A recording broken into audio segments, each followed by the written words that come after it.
About 35,000 years ago, our direct ancestor, early Homo sapiens, lived in caves in these Dordogne Valley cliffs. Across valleys such as this, he hunted a variety of large and small animals. His prey included the bison,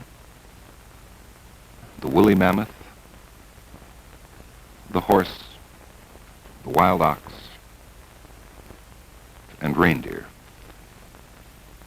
During the Upper Paleolithic, man developed increasingly sophisticated toolkits which enabled him to hunt quantities of large animals effectively, make efficient weapons, use skins for clothing, and make works of art for purposes. Many basic tools were based on the stone blade, a form invented by earlier men but brought to perfection by Homo sapiens. The archaeological record shows increasing complexity of toolkits, including the use of bone implements. But stone tools were necessary to the making of bone points, harpoons, needles, and the like. A blade is a special variety of flake, often defined as being more than twice as long as it is broad. It is usually thin in cross-section, has parallel margins, and exhibits a striking platform and bulb of percussion. On many specimens, these are small and inconspicuous. The dorsal side typically shows these long scars left by the removal of other blades. The striking platforms are usually very small. The technique of making blades is here demonstrated by Professor Francois Bordes of the University of Bordeaux, who has specialized in investigating the techniques used during the Pleistocene for stone tool production. In Europe, the basic material was flint. However, in Asia and Africa, extensive use was made of other siliceous stones, such as chert, quartz, and obsidian. In making blades by direct percussion, several kinds of soft hammers may have been used, such as this cylindrical hammer made of reindeer antler. The blow is struck against a portion of the core termed the striking platform, which is usually broad and flat. It may form a right angle or slightly acute angle with the surface from which the blades are being struck. As blades are struck off, they make the core irregular and leave slight protrusions hanging over the edge of the core surface. This necessitates constant repreparation of the flaking edge by knocking off small pieces. When a blade is struck off, the hammer is brought sharply down on the striking platform at an angle of slightly greater than 90 degrees. The worker can continue to strike blades until the core is too small for further use or until it is ruined by step fractures or hinge fractures.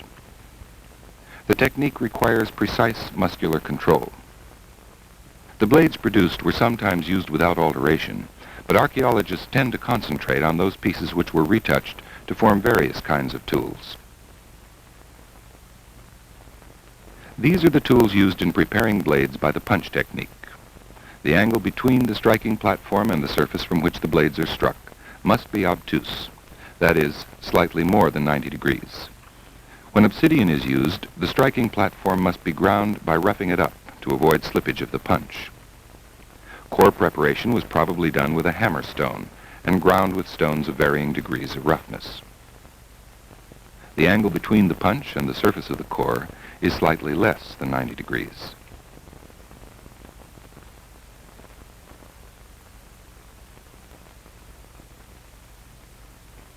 The punch is struck by the hammer with a sharp, sudden blow. Blades made by the punch technique had straighter sides and tended to be longer and thinner than blades by direct percussion. In cross-section, they are usually triangular or trapezoidal. Many special tools were made from blades. Various techniques of secondary trimming or retouch were used. Professor Bordes will demonstrate the making of a burin on a truncation using a stone hammer. This form is often termed an angle burin. Starting with a blade, the end is truncated and then retouched to form a striking platform. A strong, sharp spur is formed down the margin of the blade by removing a narrow flake. This is the graver edge. Burin is the French word for an engraving tool. Professor Bordes now demonstrates.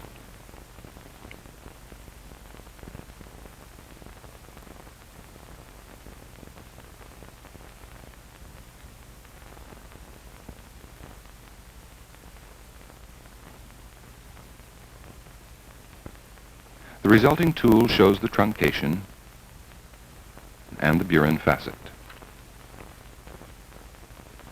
Another type of burin, called a bec de flûte, or dihedral burin, is formed by the intersection of two burin facets.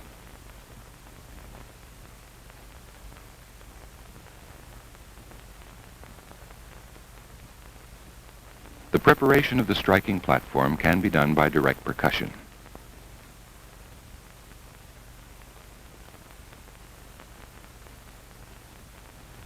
And the bevels by striking the tool on a hammerstone. Note the two beveled edges. Burins were used for grooving and gouging to remove splinters of bone or antler, which were then worked into bone points or harpoons. An end scraper can be made by unifacial retouching of a blade. These tools were used as knives, or whittling and scraping various materials.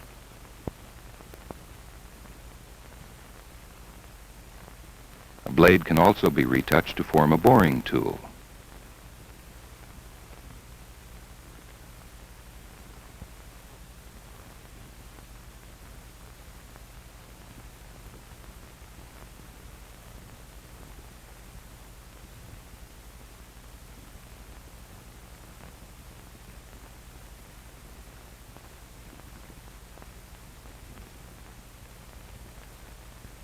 This sharp-pointed tool could be used to pierce skin for clothing.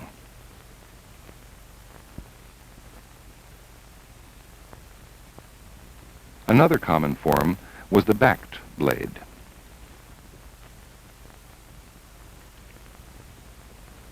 Here it is made by blunting one edge of a blade using the indirect anvil technique. The upper face of the blade is tapped with the hammer, and the flakes removed from the underside at the point at which it rests on the anvil.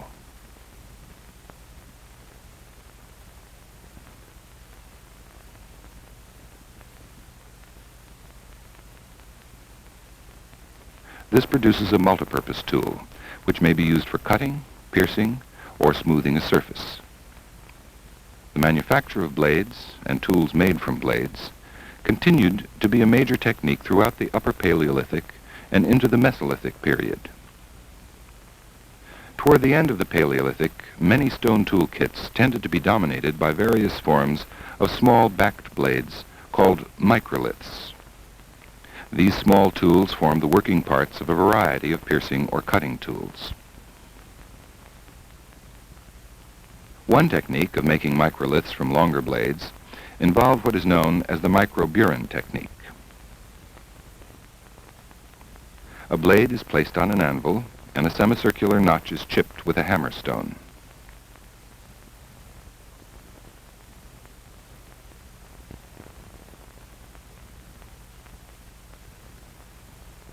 A single final blow broke the blade at the notch and thus formed a beveled section.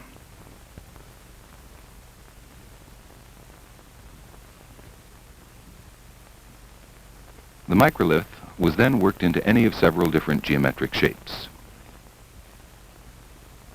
These tools could be produced rapidly and easily. Tool kits in the Upper Paleolithic also sometimes included finely worked points and knives made by percussion flaking.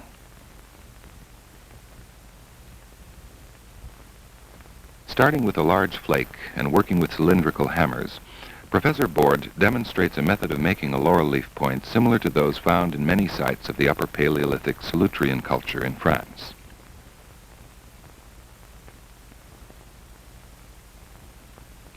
This scaled type of flaking was at one time believed to have been produced by pressure. But although pressure flaking was a known technique in the Upper Paleolithic, this type of point was probably produced entirely by percussion techniques.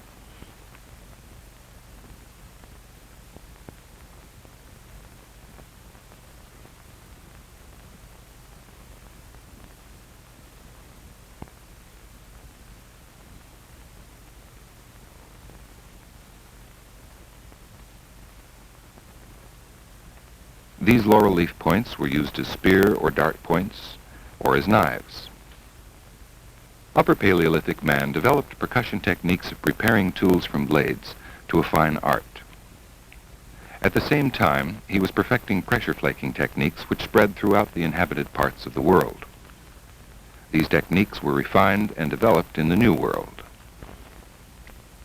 Pressure flaking techniques were probably invented as a method of retouching and refining tools formed by percussion flaking. The tool might have been roughly shaped with cylindrical hammers or bone billets before pressure retouching began. Professor Bordes is demonstrating the initial percussion shaping of a tool which Mr. Don Crabtree will complete by means of pressure flaking techniques. Mr. Crabtree is the world authority on pressure flaking technique.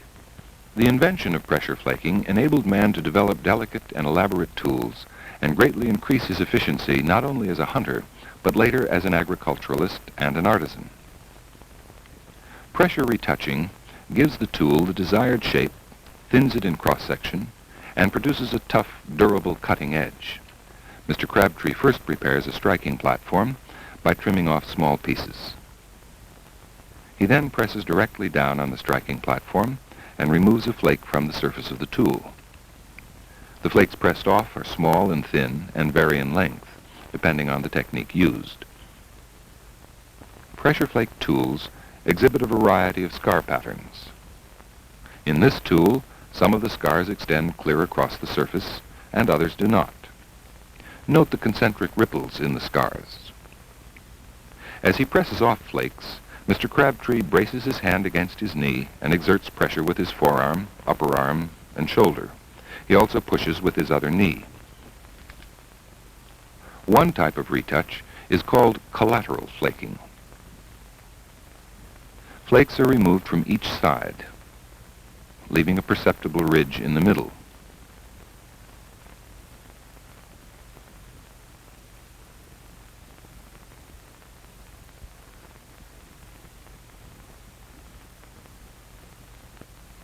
Another type of flaking can produce long parallel scars extending from one side of the tool to the other. Examples of this type of work are found in Neolithic sites.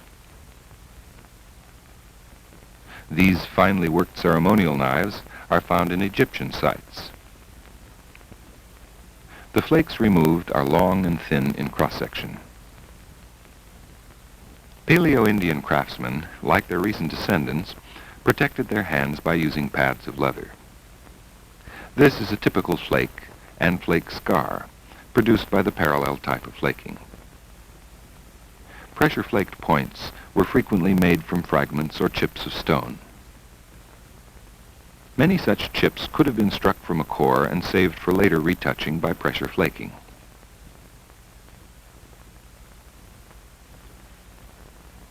Mr. Crabtree has selected for demonstration purposes a chip with thick, square edges, which presents the craftsman with a more difficult problem than would a thin-edged flake. Shaping and thinning proceeds rapidly. Note that the point is turned over and over, and flakes pressed off from each side alternately. As work proceeds, the shape of the finished point begins to emerge. The piece is reduced in size, thinned, and brought to a point at one end.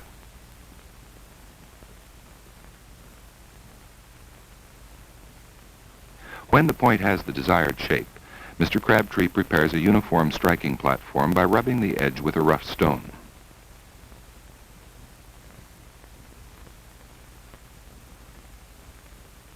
Now working on one side only, he gives the point its finished edge.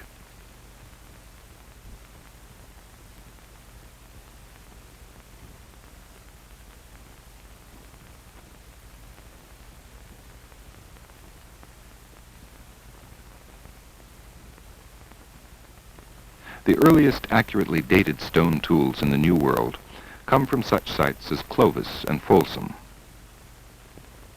Some of these involved a highly specialized pressure flaking technique in which a bifacially prepared projectile point is fluted by pressure, perhaps holding the specimen in some kind of vise.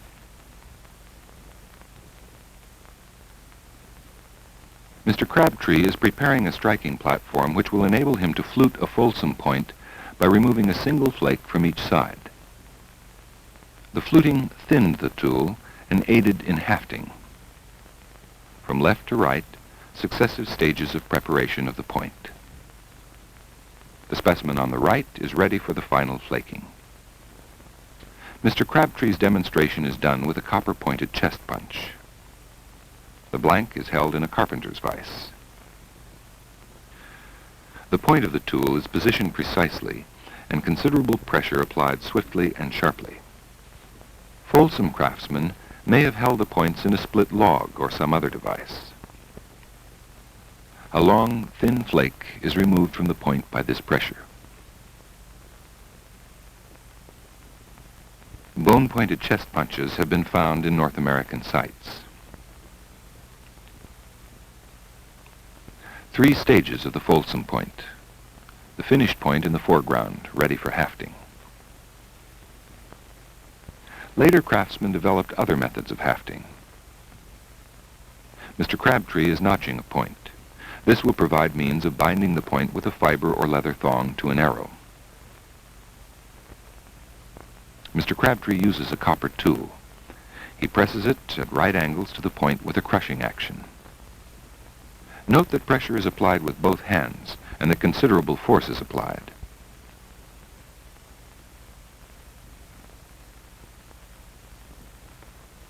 The finished point, notched on both sides near the base, is now ready for use.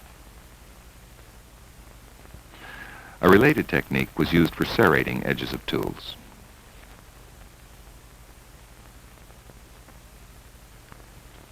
These specimens were all made for demonstration purposes by Mr. Crabtree. Serrating produces a variety of cutting edges, ranging from very coarse teeth to very fine edges.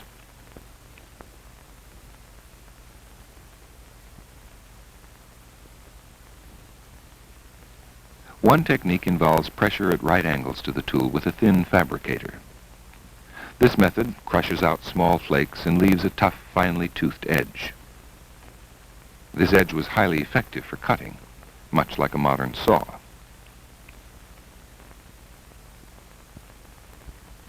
Man in the Valley of Mexico developed a highly sophisticated method of making blades by pressure.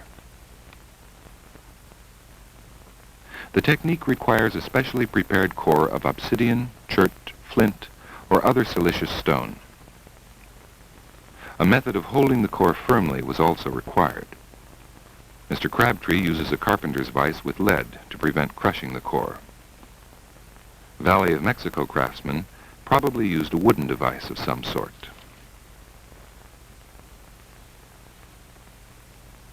The striking platform must be ground with a rough stone so the punch will not slip. The cores were precisely fashioned.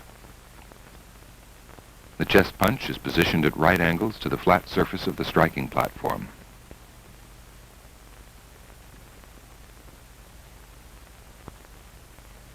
The striking platform is trimmed as necessary while the production of blades proceeds. The blade is peeled off by sharp pressure downward and away from the core. Large numbers of blades could be produced from a single core in a very short time. These tools were used by the artisans who manufactured them, but they were also highly important as trade goods.